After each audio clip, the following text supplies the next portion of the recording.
votre souci est de contribuer à réduire les inégalités dues à la fracture numérique et à l'illettrisme, sachez que les activités de H5P permettent de créer un contenu très riche, très varié et très ludique, tout en étant des outils open source. Ici, H5P est installé à l'aide de Lumi. Nous avons déjà fait une vidéo sur comment installer Lumi.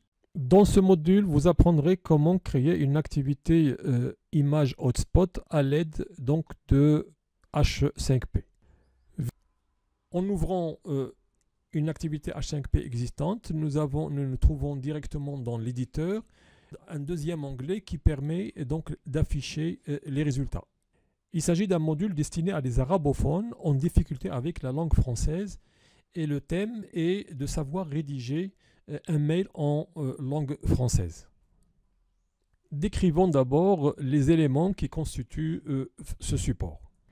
Il y a d'abord une infographie de base. Rappelons qu'une activité image hotspot, en fait, c'est une image d'arrière-plan avec des puces cliquables et donc l'image d'arrière-plan est un élément essentiel de ce type de support.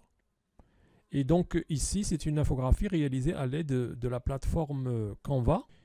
Il y a ensuite ces icônes sélectionnées à partir de la plateforme et bien évidemment, il y a les puces cliquables. Dans cet exemple, la puce cliquable donne accès à une vidéo qui est lue automatiquement juste après le clic. Après avoir vu les composantes de ce support, voyons maintenant comment créer une nouvelle activité image hotspot à partir de Lumi.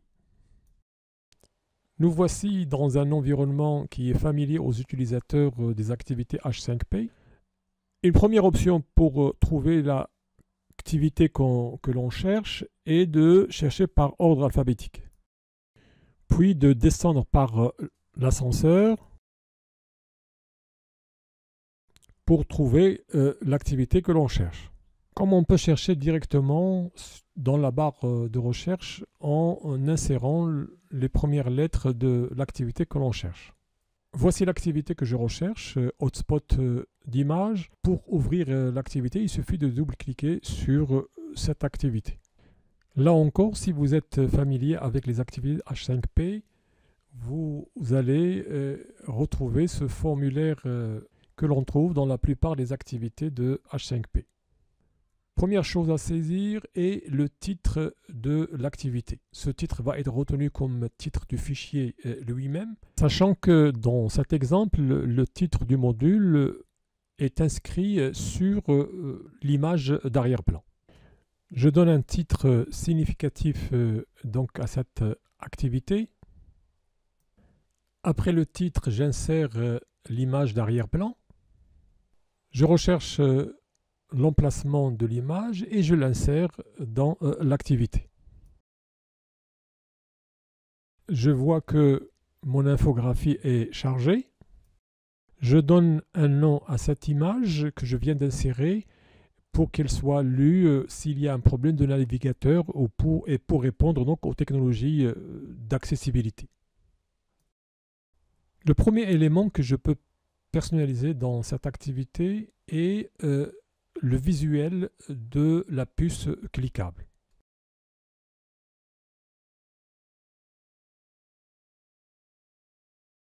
Une autre chose que je peux modifier dans le visuel de l'activité concerne l'image qui se trouve à l'intérieur de la puce cliquable.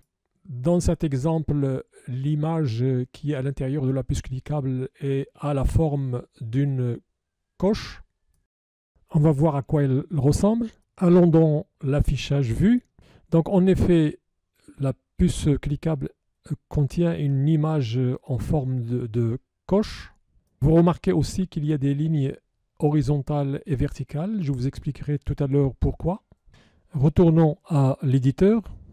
Ici, donc, j'ai plusieurs possibilités, comme vous le voyez, pour modifier le contenu de la puce cliquable avec une image signe plus, signe moins, etc. Je veux modifier l'apparence de la puce cliquable en remplaçant le signe check par le signe plus. Je retiens l'option plus. Je vais dans le mode affichage pour voir ce que ça donne. En effet, l'apparence de la puce cliquable maintenant est en signe plus. Je reviens dans l'éditeur. Une autre chose que je peux régler dans le visuel de l'arrière-plan est la couleur de la puce cliquable. Je remplace cette couleur violette par une couleur qui s'inspire de celle des icônes placées sur l'arrière-plan.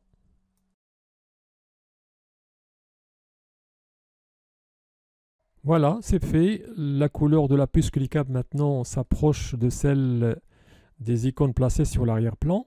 À partir de maintenant, je vais pouvoir placer le nombre que je veux de puces cliquables sur l'image d'arrière-plan donc que j'ai insérée tout à l'heure. Pour bien placer ma puce cliquable, j'agrandis donc l'image. J'ai volontairement mis un quadrillage en ligne sur l'image de mon arrière-plan, l'unique possibilité pour bien placer ma puce cliquable.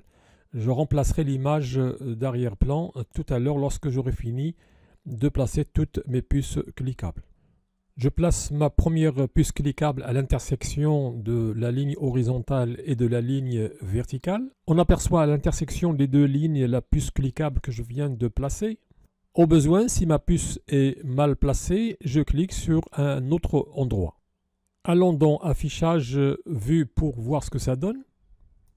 Donc en effet, grâce à cette grille que j'ai placée sur l'image de mon arrière-plan, j'ai pu bien placer facilement la puce cliquable à l'endroit où je veux. Poursuivons notre travail et allons dans Éditeur.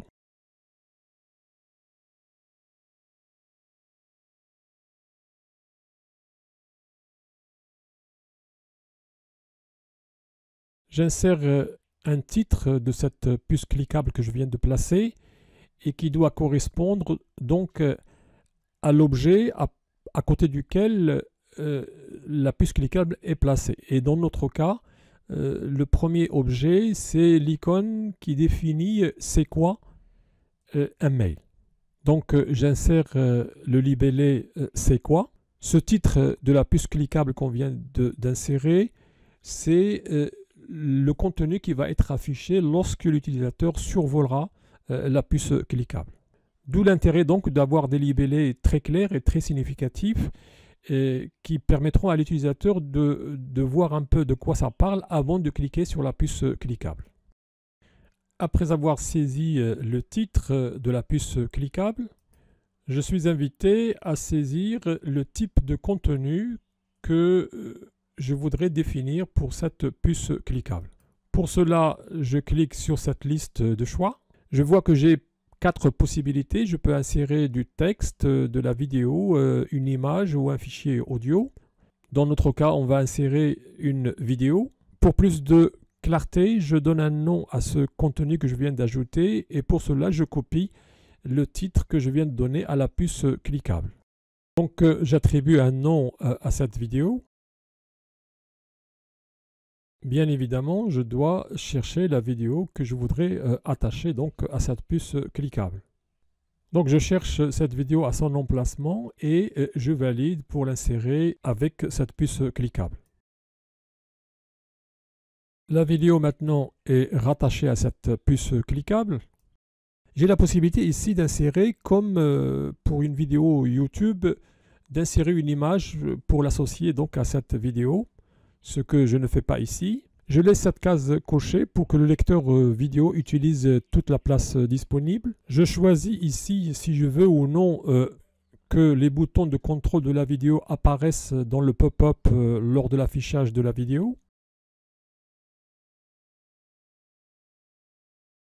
De la même manière, je décide si je veux que la vidéo démarre automatiquement dès que le pop-up s'affiche ou laisser la main à l'utilisateur de démarrer la vidéo lui-même.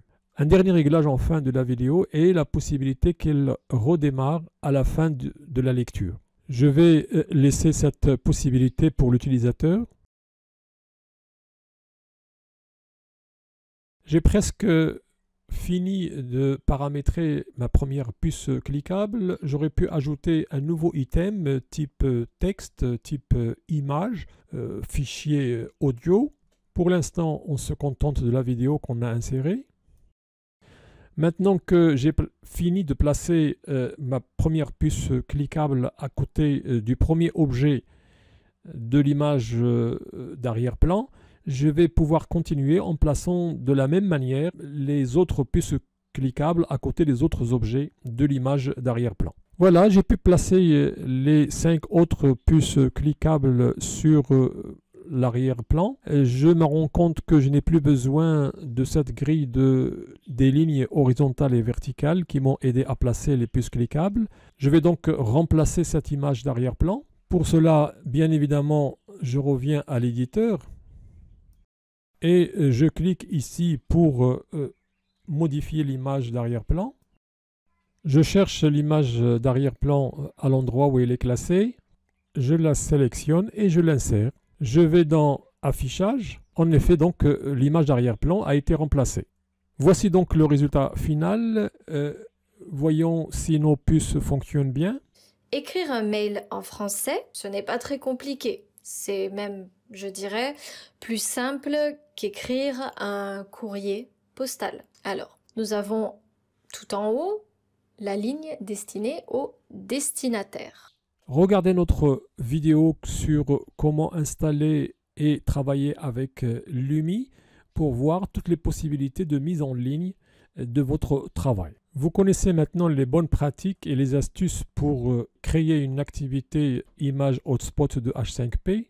Vous avez pu voir aussi les possibilités pour rendre ce support accessible.